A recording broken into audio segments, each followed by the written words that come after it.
Waithelelo, angusha Biblia kabisa. Hivyo ndo Mungu atakuangusha kutoka mbinguni.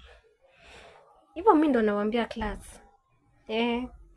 Wacha stop using God's name in vain. Class, mimi niko na announcement. Watu mnapenda kushinda mkisema guy, wacheni kutumia God's name in vain. I'm very serious, immaculate. Watu tu mtu ameshtuka unasikia Jesus. Atakuja usiku kwa ndoto akuuliza ulikuwa unamwambia nini, utamwambia ulikuwa unamwambia nini. Genesis 1:1, do not use my name in vain. Mungu vizuri anasema kwa Biblia, do not use my name in vain. Na leo tukapreachiwa hivyo. Na watu mnashindanga mkiokoka kila Sunday. Okokeni kabisa kila Sunday.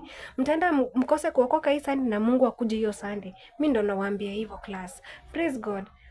Florence, mimi sijaanza kuhubiri, mimi nawaambia tu watu ukweli. Mnaona venye class ampindangi kuambia ukweli?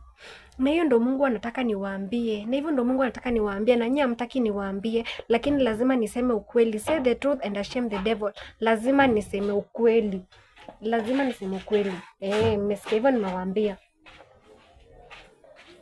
Na pia kama mnaweza taka kunipea sadaka siwezi mind, because Mungu ameandika tu kwa kitabu yake, amesema Songs of Solomon chapter 2 verse 3.